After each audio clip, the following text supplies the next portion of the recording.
For Body Chemistry Associates and Health Connection Radio, I'm your host, Jay Foster. Well, in the news today, December 27th, 2019,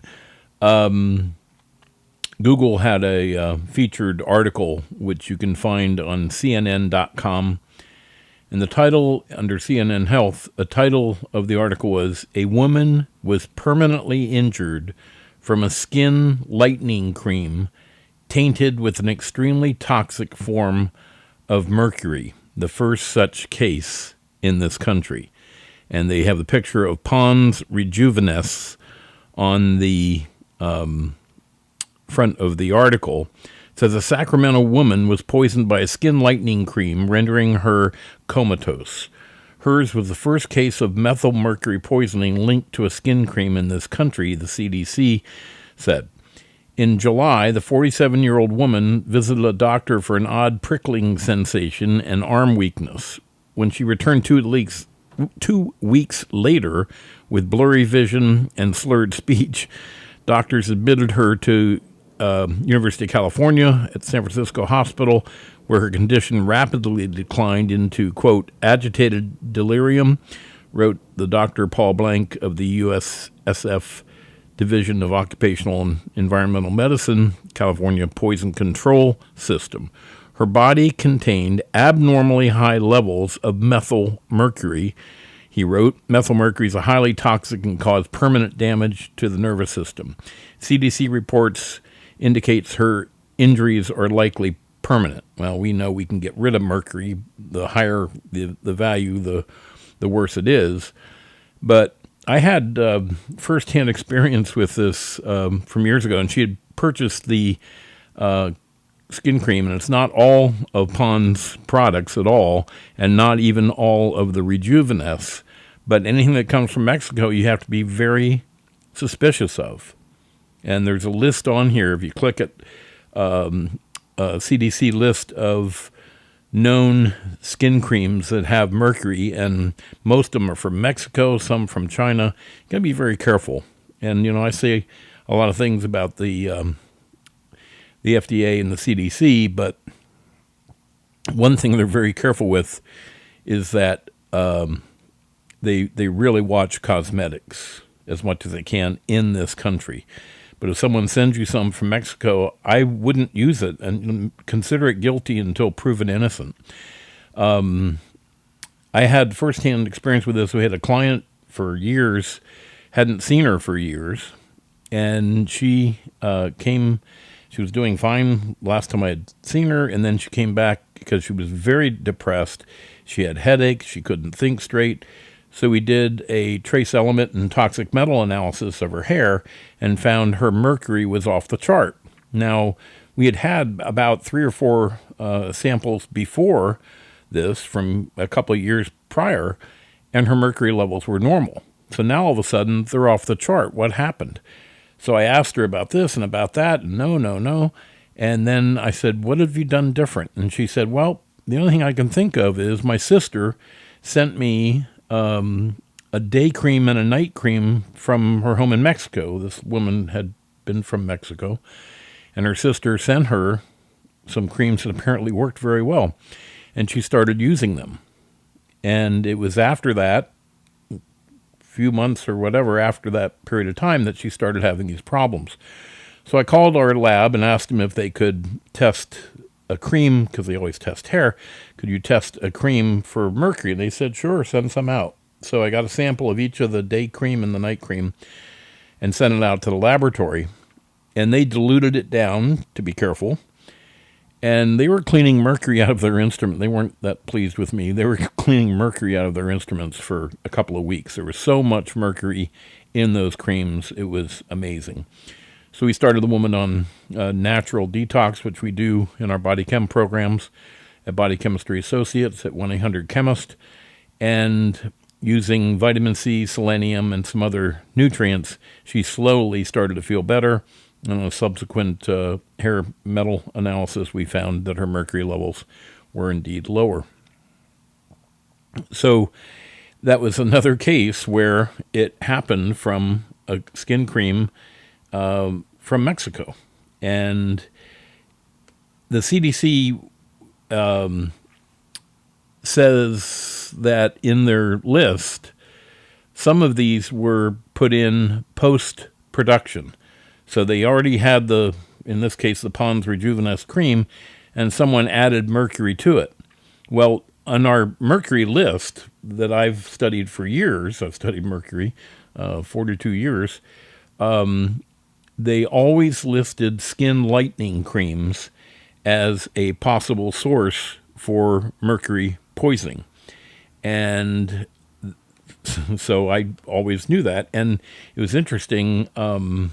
I think at one time, the late Michael Jackson was using a skin lightening cream for whatever reason, and he was going a little bit bonkers.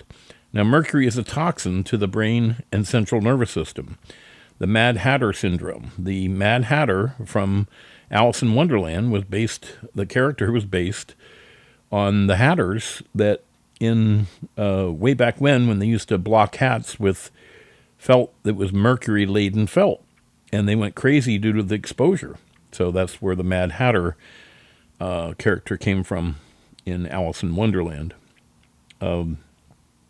Our dentist used to give us mercury to play with because they would use them in the silver fillings in your teeth, and it was really neat because it was liquid metal, and we would play with it and put it on the ground and concrete and watch it run, and it was really unique metal. They should never have given it to kids to play with.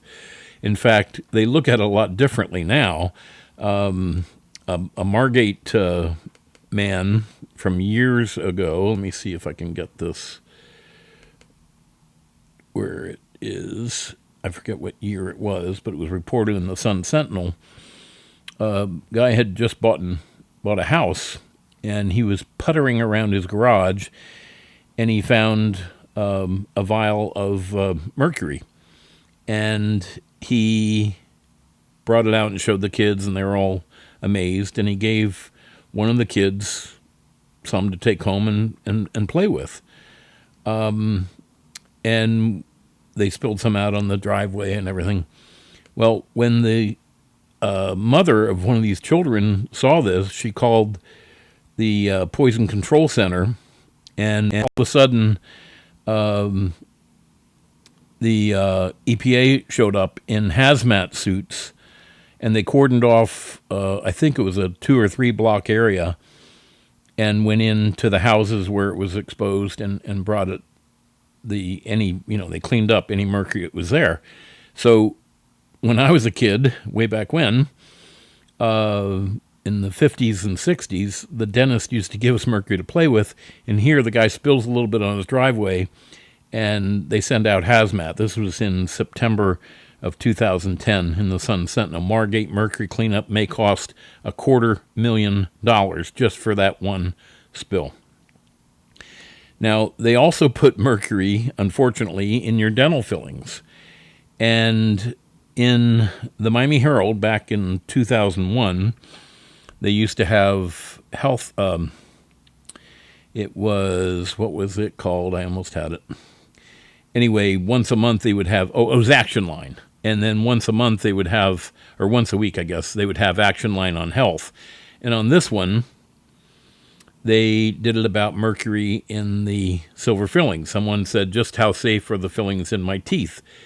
And it says, the article title in the Miami Herald said, chew on this, the mercury in your dental fillings is pretty tame, T-A-M-E, not a problem.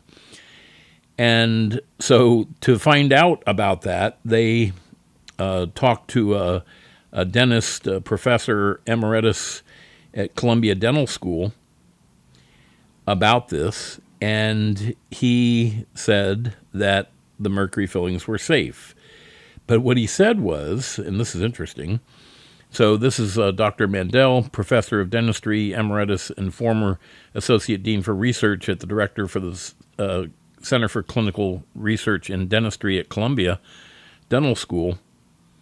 He said that, these are hard substances when you mix it with silver.